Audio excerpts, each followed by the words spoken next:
إلى رسوله محمد ما أوحى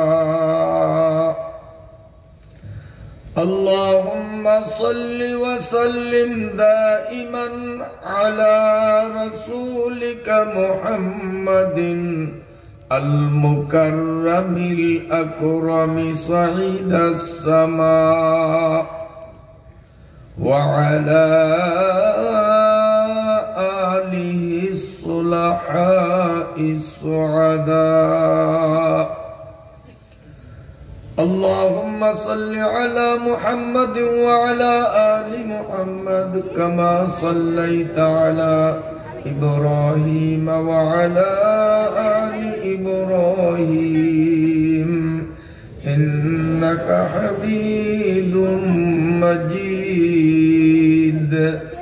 اللهم بارك على محمد وعلى آل محمد كما باركت على إبراهيم وعلى آل إبراهيم إنك حميد مجيد أما بعد فأعوذ بالله من الشيطان الرجيم بسم الله الرحمن الرحيم قل اللهم مالك الملك تؤتي الملك من تشاء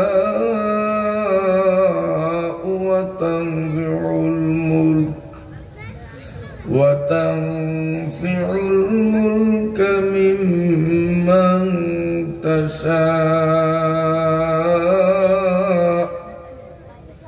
إلى آخر الآية صدق الله مولانا العظيم রামদাসপুর যুব তাফসীর কমিটির উদ্যোগে চর রূপাপুর বাজার সংলগ্ন ময়দানে একটানা 3 দিন ব্যাপী আয়োজিত বার্ষিক তাফসীরুল কোরআন মাহফিলের আজ শেষ দিন 21 ফেব্রুয়ারি 2021 রোজ রবিবারের মাহফিলের সমাপনী পর্বের সম্মানিত সভাপতি, উপস্থিত মুকাররম ও মুহতারাম ওয়ারাসাতুল আম্বিয়া হযরত উলামায়ে কেরাম, সম্মানিত মুরব্বিগণ, আমার স্নেহাস্পদ যুবক ও তরুণরা, পর্দার আড়ালের সম্মানিতা মায়েরা, বোনেরা ও মেয়েরা,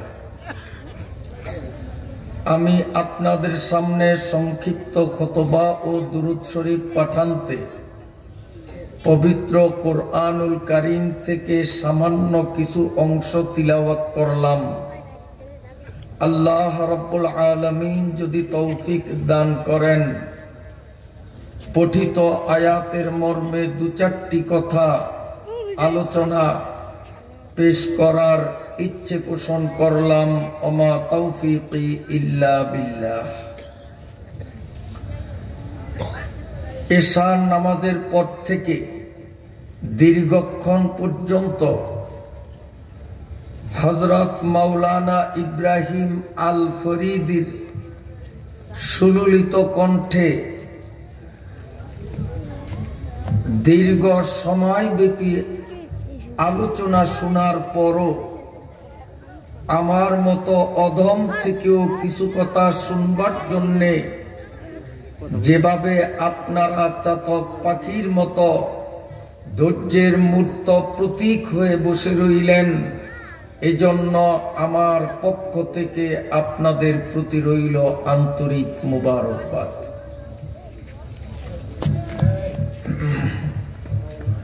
সম্মানিত উপস্থিতি,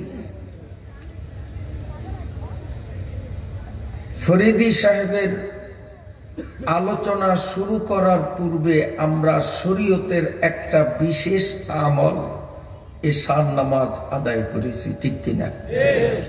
যারা আদায় করেছি সবাই অন্তর থেকে আল্লাহ পাকের শুকরিয়া আদায় করি, আলহামদুলিল্লাহ।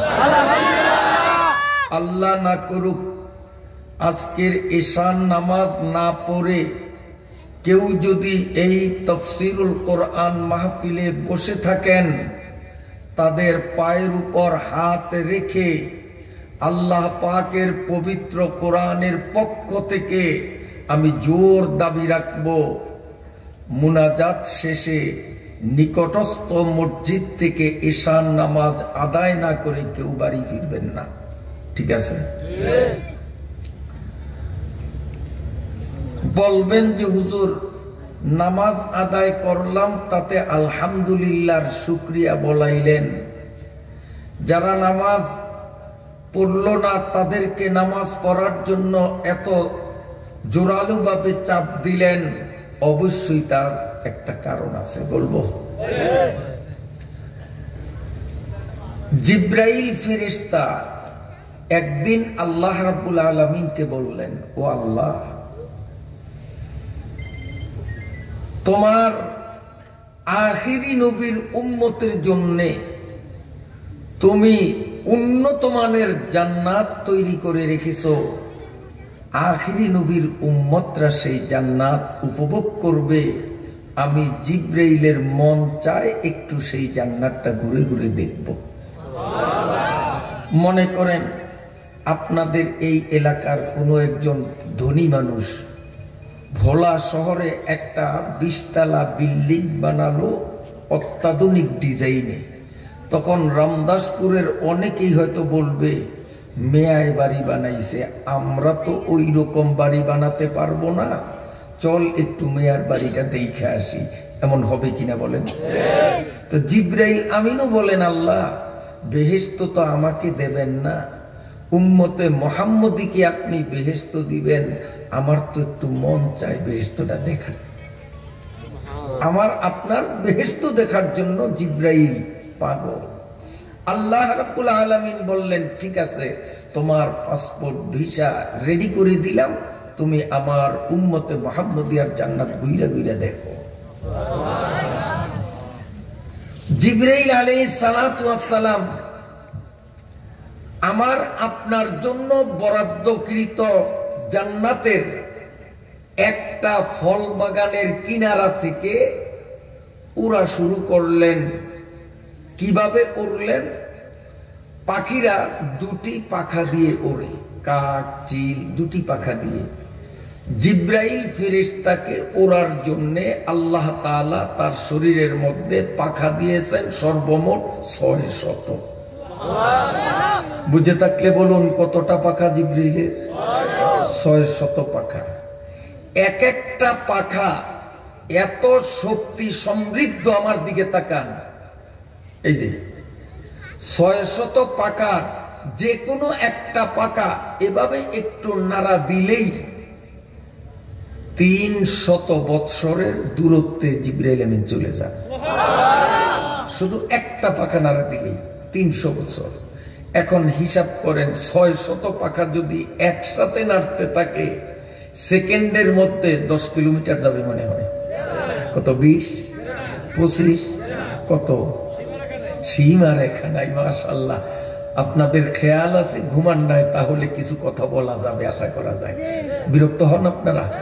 অত্যন্ত গুরুত্বপূর্ণ শিক্ষণীয় আলোচনা, ফায়দা হবে, অন্তরের খোরাক হবে, ঈমানের উন্নতি হবে ইনশাআল্লাহ। জিবরাইল আমিন তার এই গতি সম্পন্ন 600 পাখা নেড়ে নেড়ে আমার আপনার জান্নাতের কেবল একটা ফল বাগানের কিনারা থেকে উঠতে উঠতে উঠতে উঠতে 300 বছর পর্যন্ত উঠছেন। এর মধ্যে থামাথামি নাই, ব্রেক নাই, খালি উঠতে আছে। কয়টা পাখা? কতদিন? 300 বছর। 3 বছর না, 300 বছর উড়ার পর উনি নামলেন, একটা গাছের নিচে দাঁড়াইলেন, দাঁড়িয়ে বলেন, মাবুদ, এই বাগানের কিনারা থেকে আমার গতিময় শত পাখা সঞ্চালন করে করে মাবুদ 300 বছর পর্যন্ত উড়লাম, একটা বাগানের এখনো কুল কিনারা আমার চোখে ধরা পড়ে না। আল্লাহ, আর কতটুকুন উড়লে বাগানের ওই কিনারায় আমি যেতে পারবো? আর কত দূর? 300 বছর তো উড়লাম, আর কতটুকুন, কয়দিন উড়লে বাগানের ওই মাথায় আমি যাইতে পারবো? তাহলে বাগানটা খুব ছোট্ট মনে হয়। আপনাদের এই রামদাসপুরের বাগানের মতো ছোট্ট? আল্লাহ, আমি কিন্তু ফরিদ হিসাব আপনাদের মাঝে নতুন, আমি নতুন না, হয়তো অনেক দিনের ব্যবধানে আমাকেও আপনারা নতুন মনে করতে পারেন। 27 দাগ বাজারে আমি অন্তত 5-7 বার বয়ান করেছি, সুলতানিতে বয়ান করেছি, মাঝির হাটে করেছি, এরপরে আপনার ওই কোরালিয়া বাজার বিশাল মাহফিল, হাজার হাজার লোক নিয়ে সেখানে 8-10 বার আমি এসেছিলাম।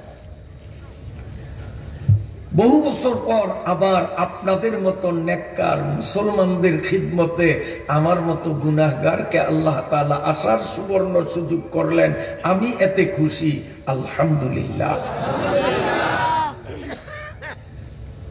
সেই রামদাসপুর কি দেখলাম আর আজকে আইসা কি দেখলাম, আমার তো মনে হয় 10 ভাগের 1 ভাগও নাই, সব নদীর মাঝে বিলীন। নৌকায় যখন আসি তখন খালি চতুর্দিকে তাকাই, কিরে কোন দেশে নিয়ে রওনা দিল আমারে। রামদাসপুর তো আমার পুরান জায়গা, নতুন জায়গা তো না, কিন্তু কিছুই ঠিক পাই না। কার কুদরত? ওই আল্লাহ আছে কিনা? আজকের মাহফিলে এই নদী ভাঙ্গন রোধের জন্য আমিও আপনি 2 চোখের পানি ছেড়ে মালিকের কাছে দোয়া করব, কারণ আপনারা প্রতিদিন দেখেন, আর আমি কেবল একদিন দেখলাম নদী ভাঙ্গার এই বিভীষিকাময় দৃশ্য, আমার অন্তর কেঁপে উঠেছে। তাহলে আপনারা রোজ রোজ বহুবার যেহেতু দেখেন, আমার চেয়েও আপনাদের অন্তরে অনেক ব্যথা। আনা ইনদা মুনকাসিরাতিল কুলুব, আল্লাহ রাব্বুল আলামিন বলেন, যাদের অন্তর ভাঙ্গা তারা যদি আমার কাছে মুনাজাত করে, আমি আল্লাহ তার একেবারে নিকটে এসে তার মুনাজাতকে আমি কবুল করে নিই। তো রামদাসপুরের এই ছোট্ট বাগানের মতো হবে মনে হয়। ওগো আল্লাহ, 300 পাখা 600 পাখা নেড়ে নেড়ে 300 বছর পর্যন্ত অব্যাহত গতিতে উড়লাম, বাগানের ওই মাথা নজরে পড়ে না। আর কতটুকুন, কতদিন উড়লে বাগানের ওই মাথায় যেতে পারবো? আল্লাহ রাব্বুল আলামিন বললেন, জিবরাইল, ভালো করে বিশ্রাম নাও, এরপরে এখান থেকে যদি আবারও তুমি 300 বছর 600 পাকা নেড়ে নেড়ে সামনের দিকে আগাইতে থাকো, আগের 300 আবার দ্বিতীয়বারের 300, 600 বছর উড়িয়াও একটা বাগানের 10 ভাগের 1 ভাগ যাওয়া তোমার সম্ভব হবে না। বেহেশতা যা কে আজারে নবাসুদ কাছে রাবা কাছে কারে নবাসুদ। বিশ্বাস হয়নি বেগা? বিশ্বাস হয়তো?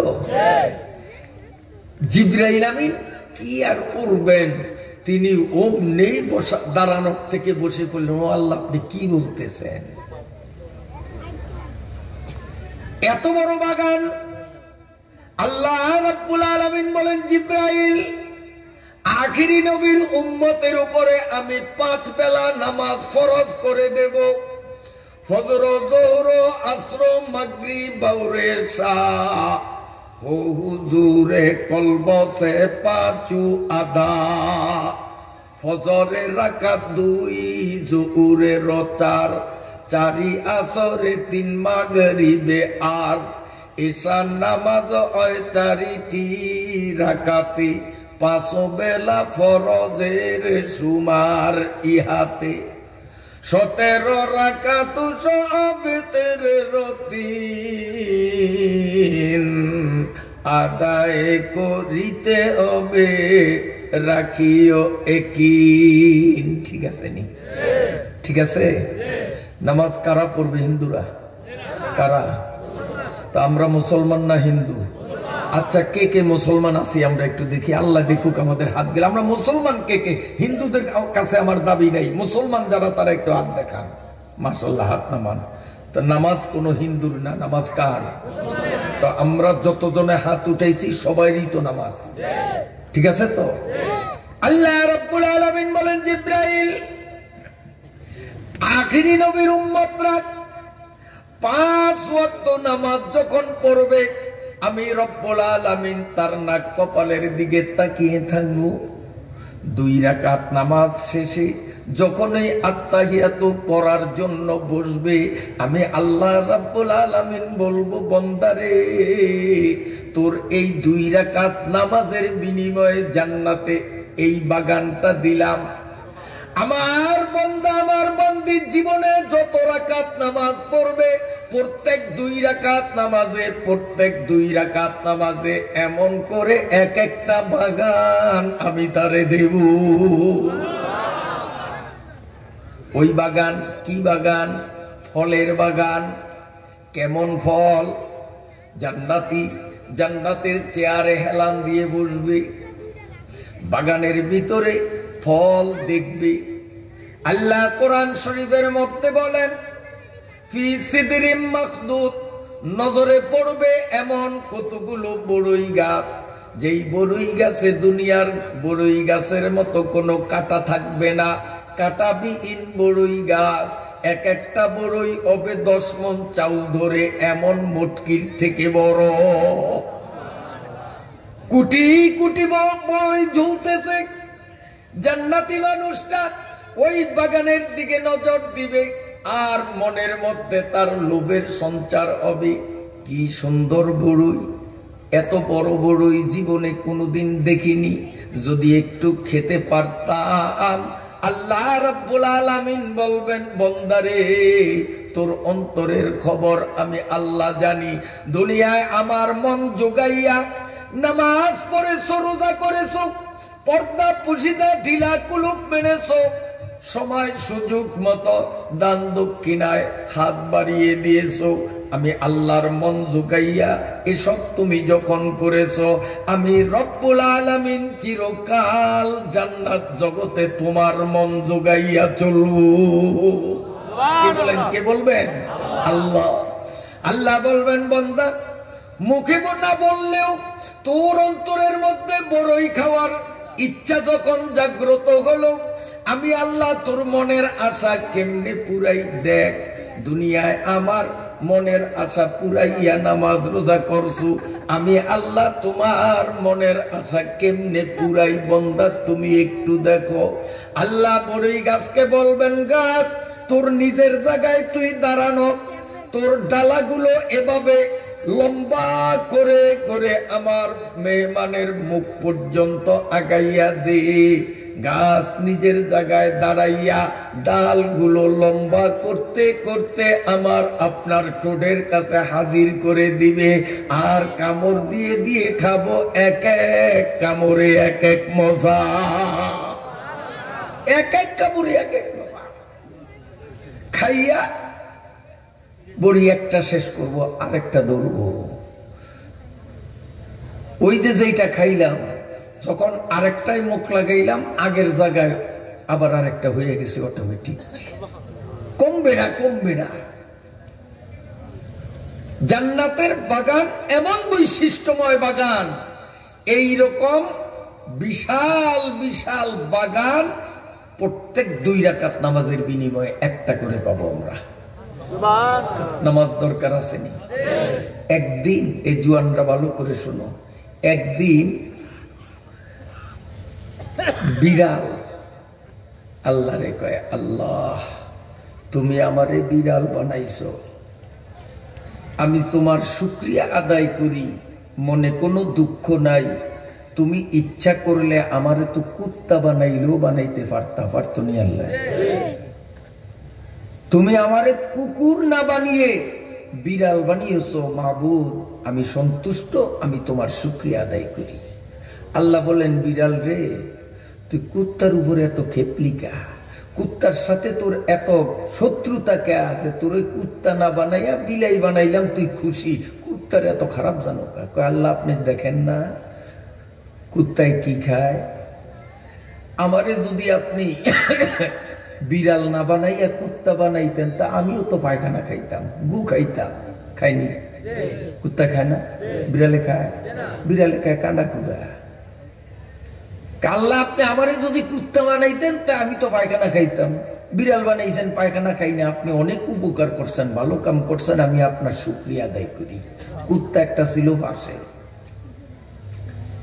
এই কুত্তায় কয়, মাবুদ, বিড়াল ভাই যা বলছে কথা সত্য, আমি গু খাই, এতে কোনো সন্দেহ নাই। মাবুদ গো, তারপরও আমি কুত্তা তোমার উপরে সন্তুষ্ট, তোমার শুকরিয়া আদায় করি। তুমি আমারে যে কুকুর বানাইছো, মনে কোনো ব্যথা নাই। তুমি ইচ্ছা করলে আমারে শুয়োর বানাইলেও বানাইতে পারতা। আমারে শুয়োর না বানাইয়া কুত্তা বানাইছো, বড় ভালো হইছে। আল্লাহ রাব্বুল আলামিন কয়, কুত্তা, শুয়োরের উপরে তোরে তো ঘৃণা কেন? কুত্তার মাবুদ, আমিও গু খাই, শুয়োরেও গু খায়, তবে একটু ব্যস্ত আছে। আমরা কুত্তারা গু খাই, ঠোঁটেও লাগতে দেই না। দেখছেন আপনারা, ও গায়ে মাখায়। ও গো আল্লাহ, আমরা খুব সতর্কতার সাথে পায়খানা খাই, গায়ে লাগবে তো দূরের কথা, ঠোঁটেও লাগতে দেই না। ভুলে চুকে যদি একটু ঠোঁটে লাইগাও যায়, 1 সেকেন্ড দেরি করি না, জিহ্বা দিয়া চাইটা সাথে সাথে পরিষ্কার করি। আল্লাহ, কুত্তা হইছি, তারপরেও সারা গায়ে পায়খানা মাখাই না। ও মাবুদ, আর শুয়োরেও গু খায়, কিন্তু কোন কায়দায়? শুয়োর যদি কোথাও পায়খানা দেখে, ও যাইয়াই পায়খানায় মুখ লাগায় না। পায়খানা ওর কাছে খুব মজার খাবার। পায়খানা দেখলেই আনন্দে উল্লাস হয়ে সে ওই পায়খানার মধ্যে গড়াগড়ি করতে করতে সারা শরীরের মধ্যে গু মাখাইয়া যখন ক্লান্ত হইয়া যায়, এরপরে খাওয়া শুরু করে। আল্লাহ, তুমি আমারে শুয়োর বানাইলে আমিও তো সারা গায়ে গু মাখাইতাম। আল্লাহ, শুয়োর না বানাইয়া আমারে কুত্তা বানাইছো, বড় ভালো হইছে। শুয়োর একটা ছিল বাসায়। শুয়োরকে আল্লাহ, বিলাই ভাইয়ার কথা শুনছেন, কুত্তা ভাইয়ার কথা শুনছেন, আমি একটু বললে কেমন হয়? আল্লাহকে তুই আর কবি কি? তোর তো একবার জাইত মান ইজ্জত কুত্তায় তো সব উড়িয়ে দিল, তোর আর বলার আছে কি? আল্লাহ তারপর একটু বলতে চাই, তা আল্লাহ কয়, তুইও তো আমার মাখলুক, ওরাও যেমন আমার মাখলুক, তুইও আমার মাখলুক, তো কি বলবি বল? বিরক্ত হন? এবার শুয়োরকে মাবুদ, কুত্তা ভাই একটু মিথ্যা কথা কয় নাই। আমি গু পাইলেই খাই না, আগে আনন্দ উপভোগ করিয়া সারা গায়ে গু মাখাই, তারপরে আমি খাই। কথা একেবারে বাস্তব এবং সত্য। আমার মতো নোংরা, আমার মতো ইতর, আমার মতো ঘৃণিত প্রাণী, ওগো আল্লাহ, আপনার জমিনে আপনি আর দ্বিতীয়টা বানান নাই। আপনার সমস্ত মাখলুকের মধ্যে আমি শুয়োর হলাম সবচেয়ে ঘৃণিত এবং নিকৃষ্ট, কথাটি। কিন্তু মাবুদ, আপনি যে আমারে শুয়োর বানাইলেন, এত নোংরা জানোয়ার বানাইছেন, তারপরেও আমি শুয়োর আপনার উপরে বেজার নই, আমিও আপনার উপরে সন্তুষ্ট। আমি আপনার শুকরিয়া আদায় করি। আপনি আমারে শুয়োর বানাইছেন, ইচ্ছা করলে আমারে বেনমাজি মুসলমানও বানাইতে পারতেন। ও আল্লাহ আমারে বেনমাজি মুসলমান না বানাইয়া নোংরা শুয়োর বানাইছেন, বড় ভালো করছেন। আল্লাহ রাব্বুল আলামিন বলেন, শুয়োর রে, বেনমাজির উপরে তোর এত রাগ কারণটা কি? শুয়োর কয়, মাবুদ আমি শুয়োর যতই নোংরামি করি না কেন, যত পরিমাণে গু খাই না কেন, আমার 14 গোষ্ঠী গায়ে গু মাখায়, গু পেট ভরিয়া খায়, তারপরেও একটা শুয়োরে আপনি দোজখে দিবেন, এই কথা আপনার কোরআনে নাই, আপনার নবীর হাদিসে নাই। আর বেনমাজি গুলারে 1 ওয়াক্ত নামাজের জন্য 2,88,00,000 বছর আপনি জাহান্নামে জ্বালাবেন। এবার আল্লাহ বলেন তো, আমি ভালো না বেনমাজি ভালো? বেনমাজির কপালে দোজখ, আমার কপালে দোজখ না। বেনমাজি গুলো শুয়োরের চেয়ে নিকৃষ্ট, শুয়োরের চেয়ে নিকৃষ্ট। জমিন কার? জোরে কর। দেখো দায়া ये जमीन तेरी नहीं मेरी नहीं, देखो दाया ये जमीन तेरी नहीं मेरी नहीं, तेरे आबा की नहीं तेरी नहीं मेरी नहीं। কষ্ট হয়নি আপনাদের? জমিনের মালিক কে? আল্লাহ। আল্লাহ জমিনটারে এত সুন্দর কইরা সাজাইলেন, সেই আল্লাহ মেঘনারে খেপাইয়া এই জমিনটারে ভাঙ্গিয়া পরিবেশটাকে এমন অগুছাল করেন, কারণটা কি? কারণ এক জায়গায় এই জমিনের মালিক যেই আল্লাহ, না বাতাস চাইছি, গরম লাগে না, চা খাওয়াইতে পারেন যদি আমার শর্ত মানেন। শর্ত হইল খাওয়ানি শুরু হবে ওই মাথার থেকে, একেবারে মজলিসে সবাইরে খাওয়ানোর পর যদি বাকি থাকে তো আমারে দিবেন, নইলে না। আর যদি সম্ভব না হয় তো ওই 4 প্লাক্স নাড়া দিবেন না। কাউকে যদি খাওয়াইতে ইচ্ছা হয় গোপনে গাপানে রুমেনিয়া খাওয়াইবেন, আমিও টের না পাই, আমার একজন শ্রোতায় যেন টের না পায়। ঠিক আছে তো ইনশাআল্লাহ? আল্লাহ, কথা বলবো না, আপনাদের কষ্ট হয়, খুব জরুরি কথা হবে ইনশাআল্লাহ। আল্লাহ আল্লাহ, যেই আল্লাহ এই জমিনের মালিক, ওই আল্লাহ পাকের হুকুম এই জমিনে বিশেষ করে নদীর কূলের মানুষ বেশি অমান্য করে। নদীর পারের মানুষ বেনমাজি তুলনামূলক বেশি। নদীর পারের মহিলারা তুলনামূলক শহরের চেয়ে, গ্রামের চেয়ে নদীর কুলে কুলের মহিলারা বেপরদা তুলনামূলক অনেক বেশি। কথা ঠিক না বেঠিক? কারণ আমিও আপনাদের মতো নদী ভাঙ্গা মানুষ। আমার অরিজিনাল বাড়ি ছিল কাশিয়া। এই মেঘনার গুতানিতে থাকতে পারলাম না, এখন বর্তমানে শহরে থাকি। কাজী নদীর পারের অবস্থা আমার তো চোখে দেখা, এত শোনা নয়। নদীর পারে যেই পরিমাণ সুদি লেনদেন হয়, বাংলাদেশের কোন জায়গায় অত সুদের কারবার হয় না। কথা ঠিক না বেটি?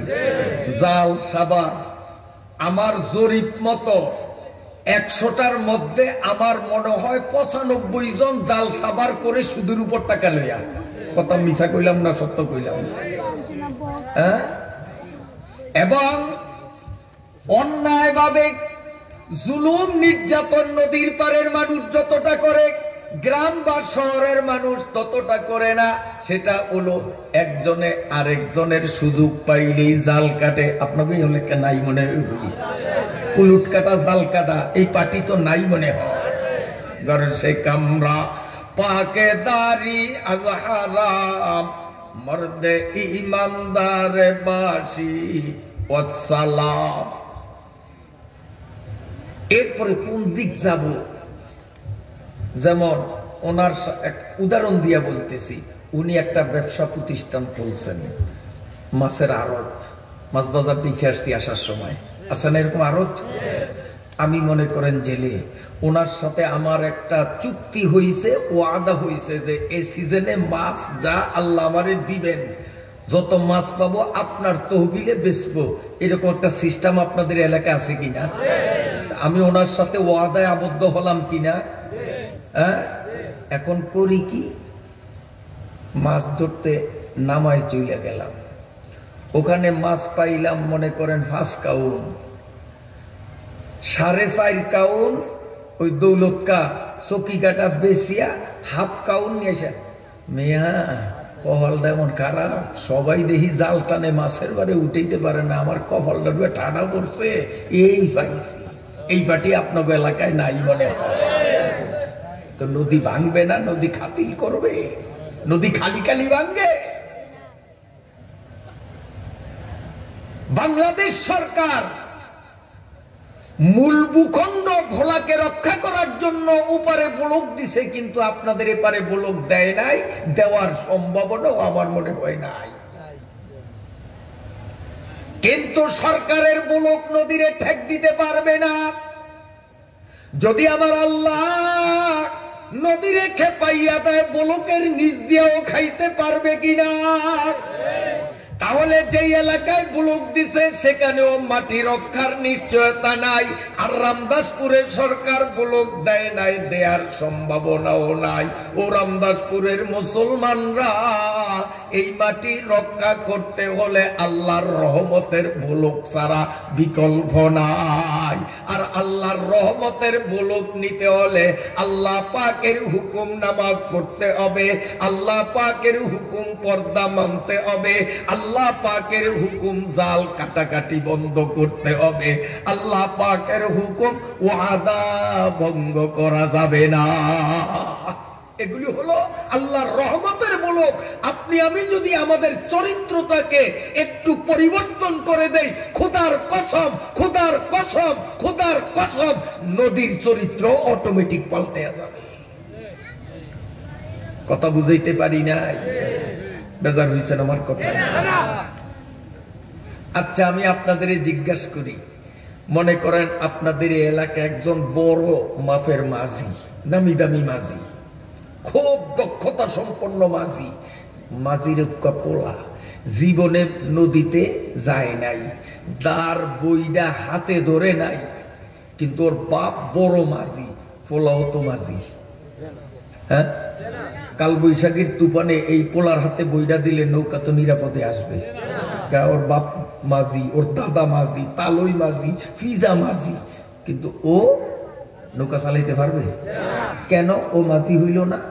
যে মাঝির বংশে জন্ম নিলেই মাঝি হয় না, কথা ভুল বলছি? মাঝির ঘরে জন্ম নিলেই মাঝি হওয়া যায় না। মাঝি হইতে হলে একটা বিশেষ কাজ আছে, ওইটা করা লাগে, বইটা ধরা লাগে, ধরতে ধরতে প্র্যাকটিস করতে করতে মাঝি হয়। বাপ ডাক্তার, পোলা জীবনেও সরসরিয়া পড়ে নাই, সেও এমবিবিএস ডাক্তার হবে?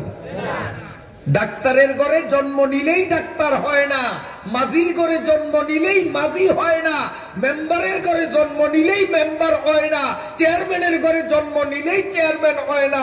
মেম্বার চেয়ারম্যান হইতে হলে একটা বিশেষ পদ্ধতি আছে, অবলম্বন করা লাগে, ইলেকশনে দাঁড়ানো লাগে, জনগণের বুঝাইয়া শুনাইয়া তাদের ভোট কালেকশন করতে হয়, তারপরে মেম্বার বা চেয়ারম্যান হওয়া যায়। কথা ঠিক কিনা? তাহলে যদি জন্মসূত্রে মেম্বার হওয়া অসম্ভব, জন্মসূত্রে চেয়ারম্যান হওয়া অসম্ভব, জন্মর কারণে মাঝির ঘরে জন্ম নেওয়ার কারণে মাঝি হওয়া অসম্ভব। ও রামদাসপুরের মুসলমানরা, বাপ দাদা তালই পিজা সব মুসলমান, মুসলমানের ঘরে জন্ম নিলেও মুসলমান হওয়া যায় না। মুসলমান হইতে হলে বিশেষ কতগুলো কাজ তাকে করা লাগে,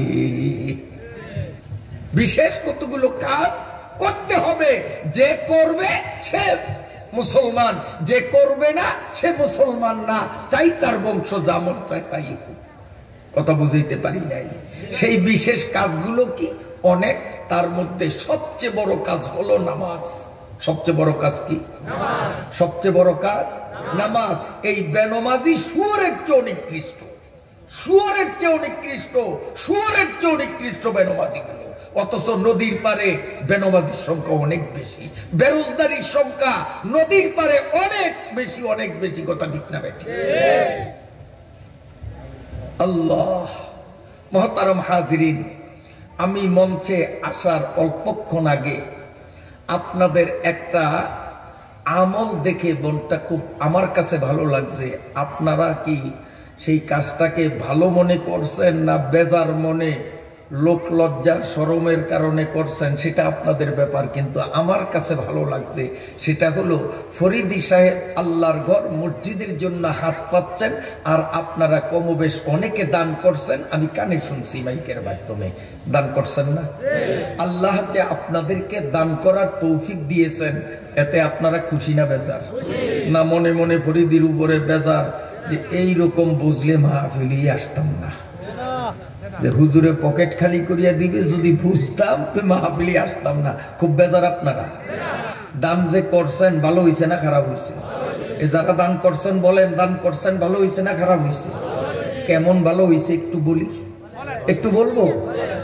দান করলে ধন কমে না বাড়ে? হ্যাঁ, একটা কবিতা আছে না, আপনাদের দেশে আছে কিনা জানি না, দান করিলে ধন কমে না বরং আরো বাড়ে। আপনারা শুনছেন এই কবিতাটা? শোনেন নাই জীবনে? এটা কি বিশ্বাস করেন আপনারা? তো দান করলে ধন কমে না বাড়ে?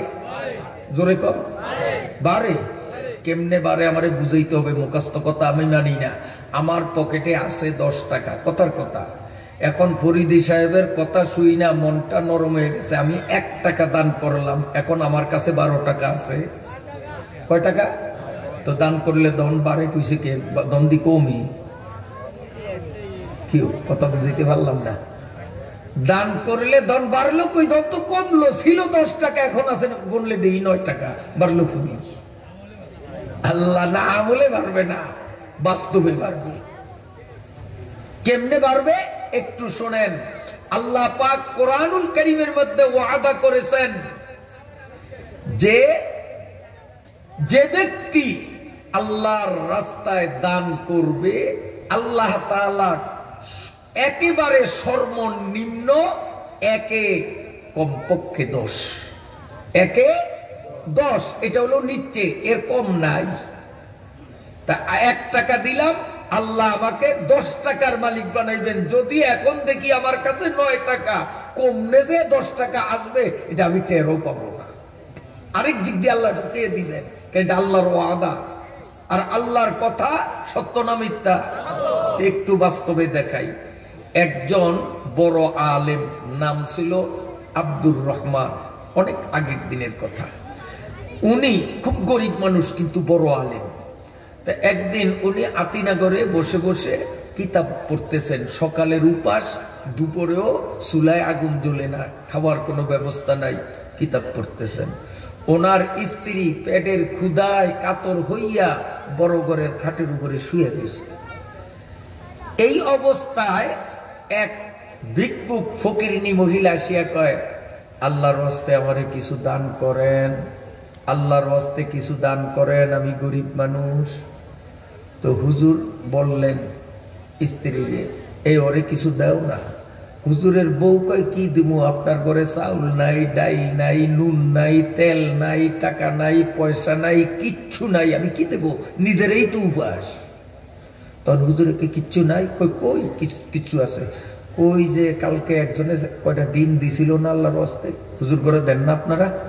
এরকম আল্লাহর হস্তে একজন। হুজুরের বুকু, আমার তো সেই কথা মনে হয় না, আমার 4টা ডিম আছে ঘরে, চাউল নাই, ডাইল নাই, কিচ্ছু নাই, 4টা ডিম, তাও কে জানি আল্লাহর হস্তে দিছে। কয় ডিম? কয় 4টা আল্লাহর হস্তে দিয়ে দাও। কারণ মহিলা আল্লাহর হস্তে চাইছে, না দিলে আল্লাহর নামের অপমান হবে, আল্লাহর নামের ইজ্জত হবে না, দিয়ে দাও। স্বামীর হুকুম, না দিয়েও পারে না, বেজার মনে ডিমগুলো দিছে। যে স্বামী একটা কাম করলো, এই ডিম 4টারে বাজিয়া বুঝিয়া খাইলেও তার যে দিনটা মোটামুটি চলতো। স্বামী হুকুম করছে, বেজার মুখে দিয়ে দিল। মহিলার ডিম 4টা হাতে নিয়ে আল্লাহ আপনার করে একে 10 দিক। কি দান করছে? আল্লাহ আপনাদেরকে একে 10 দিক। মহিলা চলিয়া গেছে। কিছুক্ষণ পর বিল পাতালে এক লোক আসলো, মাথায় একটা টুকরি, হাজি, আপনারা কি কোন জানি না, হাজি আইসি, আসসালামু আলাইকুম হুজুর। ওয়ালাইকুম সালাম। কিরে? হুজুর আপনার জন্য আল্লাহর হস্তে কিছু ডিম আনছি। সুবহানাল্লাহ কইেন না, কালকে বাড়ির যে কইেন, আজ কইেন না কিন্তু। হুজুর আপনার জন্য ডিম আনছি। কৌগা? এক হাজি। হুজুরে আলহামদুলিল্লাহ, হাদিয়া দিলেও সওয়াব, নিলেও সওয়াব। হুজুরে লইছে, হাজিকা নামায়া ঘরে দিছে। এখন দুইজন বসে কথা বলতেছে। এরপরে ওই লোকটা আবার বাড়ির দিকে যায় বিলপাতালে। হুজুরের বউ আসছে, আরে আপনি এখনো কিতাব পড়েন? ক্ষুধার জ্বালা সহ্য হয় না, তাড়াতাড়ি ওঠেন। চররুবাবুর বাজারে গেলেই তো ডিম বিক্রি করিয়া চাউল, ডাল, নুন, তেল, চিনি, মিঠাই সব আনতে পারবেন, এরপরও টাকা থাকবে। ডিম কম না। হুজুরে কয় কয়টা? আরে কম না, 30টা। মানে খুশি পেটের মধ্যে আনাইতে পারে না, নাই এর মধ্যে এতগুলি ডিম। এত আসমানের সান পাইছে হাতে, কয় 30টা। সত্য কথা তো কয় না। আরে আমি কি মিছা কথা কই? সত্যই 30টা ডিম বিক্রি করলে অনেক টাকা হবে, সদায় আনার বড় টাকা থাকবে। হুজুরে কয় দাঁড়া। উঠানের কিনারে যায়, এই ডিমওয়ালা এদিকে আয়, ডিমওয়ালা এদিকে আয়। জি হুজুর। বাবা ডিম কার জন্য আনছো? হুজুর আপনার জন্য আনছি। না রে মনু, তুমি ভুলে আইছো আমার বাড়িতে। যেই হুজুরের জন্য নিয়ত কইরা ডিম আনছো, ওই হুজুরের দিয়ে আসো। তুমি ভুলে আইছো, ডিম আমার জন্য না। লোকটা কয় না হুজুর, আপনারা আমি চিনি, আপনার জন্য আনছি। কবেটা কথা বাড়াবি, থাপ্পড় খাবি, ভুলে আইছো, এই ডিম আমার জন্য আনো নয়। যেই হুজুরের দিবি নিয়ত করছো, ওই হুজুরের কাছে নিয়ে যাও। কয় হুজুর কি কন, আমি বুঝি আপনারে চিনি না, আপনার জন্য আনছি। দুইজনে করে ঝগড়া। হুজুরের বউ কই কি আপনার মাথা খারাপ হয়েছে?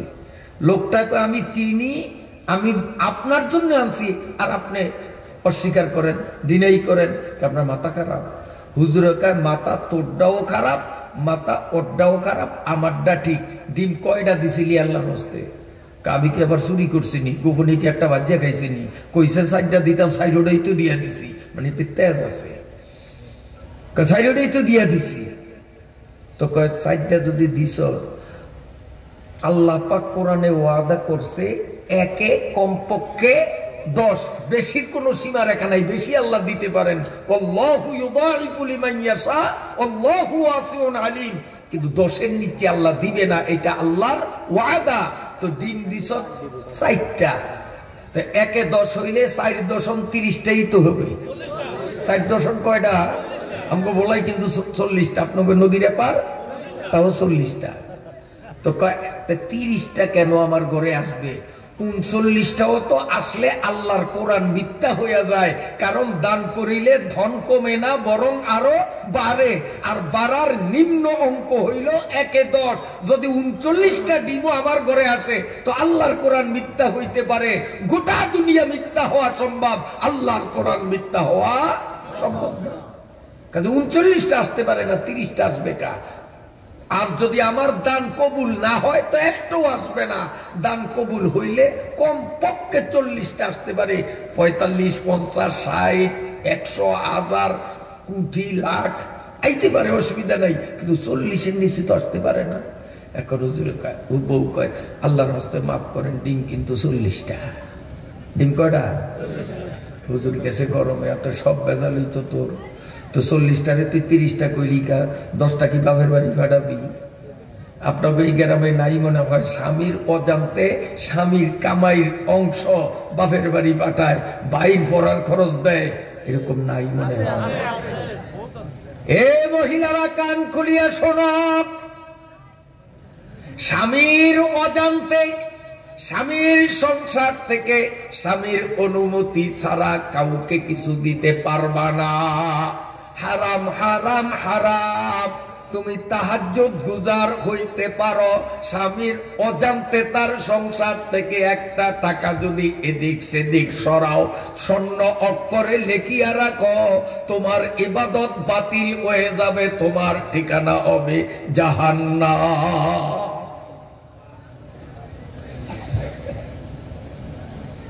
কয় তো 10টা তোর বাপের বাড়ি? কার আন্দাজে কথা কন? কি বাপের বাড়ি নিব? ডিম 40টাই, আমি আপনারে 30টার কথা বলছি, ভালো পাইছি 30টা, আর 10টা পাইছি ফাটা, রস গামতেছে।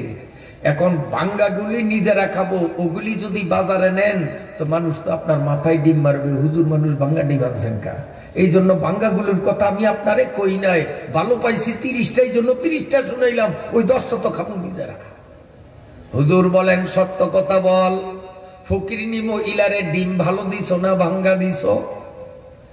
হুজুরের স্ত্রী হাসে আর কয়, স্বামী গো আমি 3টা দিছি ভালো ডিম, একটা ডিম ফাইটা রস গামতেছিল, রস গামা একটা।